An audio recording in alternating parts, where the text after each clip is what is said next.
Hi అండి. ఈ మునగాకు తినడం వల్ల మనకి గ్యాస్ట్రిక్ ట్రబుల్, ఏమన్నా కాలు నొప్పులున్నా ఈ మునగాకు బాగా ఉడకబెట్టుకొని దాని నీళ్లు తాగినా కానీ ఒంటికి ఆరోగ్యానికి చాలా మంచిదండి. మునగాకు ఔషధ గుణాలు కదా మునగాకులో ఉండేది.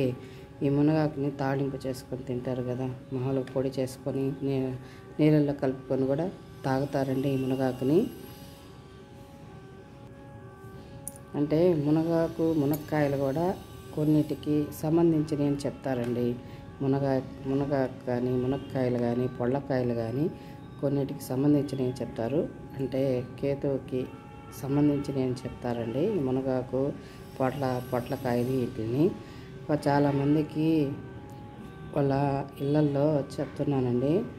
అంటే పిల్లకాయలు, పెళ్ళి కావాల్సిన పిల్లకాయలు, మగ పిల్లకాయలు కానీ ఆడపిల్లకాయలు కానీ ఇంట్లో ఉండి, అంటే ఏరే కులస్తుల్ని వివాహం చేసుకున్న వాళ్ళ ఇంట్లో ఉండి అంటే ఇబ్బందులు పడే వాళ్ళకి నేను ఒకటి చెప్తున్నానండి.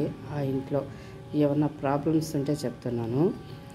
అలాంటప్పుడు మీరు చేయాల్సింది ఎవరికో తెలుసా? కేతువైనా కుజుడైనా ఒకటేనండి.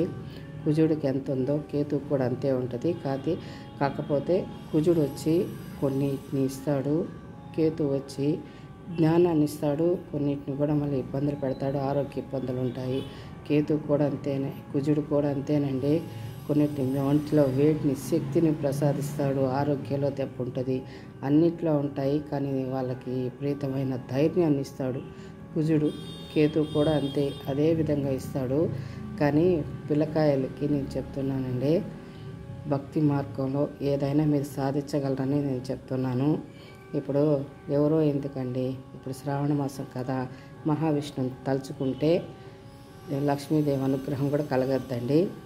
ఇప్పుడు ఈ శ్రావణ మాసంలో ఉంది కదండి, ఈ శ్రావణ మాసంలో భగవద్గీతలో 13, 14 అధ్యాయాలు ఉంటాయి. అవి చదవండి. కనకధార స్తోత్రాన్ని రోజు ఉదయం, మధ్యాహ్నం, సాయంత్రం వినండి. ధన సమస్య ఉంటే అది తొలగిపోద్దండి. ఇంకోటి కూడా చెప్తున్నాను.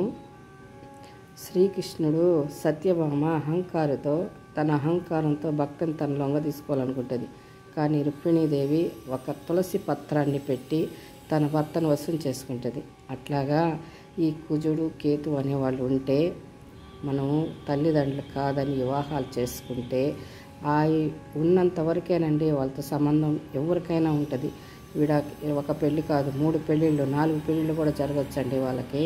ఇది వాస్తవంగా చెప్తున్నాను. ఇప్పుడు చేసుకున్న వాళ్ళు కూడా విడాకులు ఇచ్చి వెళ్ళిపోవచ్చు, వాళ్ళు శాశ్వతం కాదు. అప్పుడు తెలుసుకున్నప్పుడు మన హిందువులో చేసుకోవాలి, మన కులంలో చేసుకోవాలి, మనతో ఉండాలి అనే వాళ్ళకి ఆ జ్ఞానాన్ని ఇచ్చేస్తాడండి కేతువు.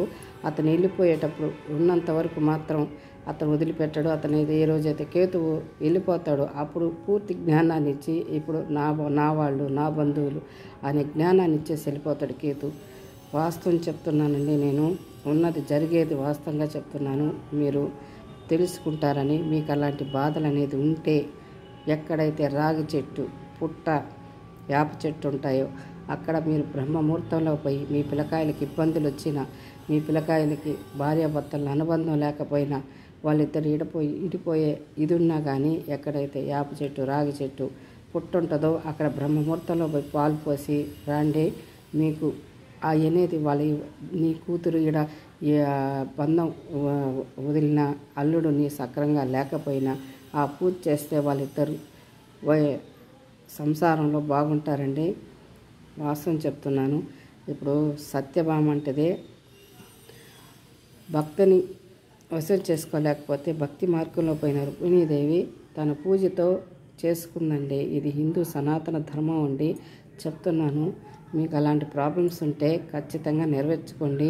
సుబ్రహ్మణ్యేశ్వర స్వామి గుడికి వెళ్ళండి. ఇప్పుడు తిరుత్తని కానీ ఎక్కడ సుబ్రహ్మణ్యేశ్వర స్వామి అక్కడ ఉంటే అక్కడ మీకు బలపడతాయండి. కొన్ని సమస్యలు ఉంటే వైదొలిగిపోతాయి.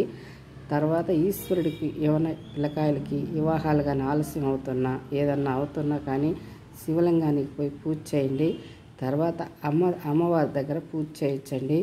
ఏమన్నా ఆరోగ్య సమస్యలు వచ్చినప్పుడు ఖడ్గమాల పూజ చేస్తే, కుంకుమ పూజ చేస్తే ఆ ఇంట్లో ఆరోగ్యం అనేది కుదుట పడుతుందండి. నచ్చితే లైక్ చేయండి, షేర్ చేయండి.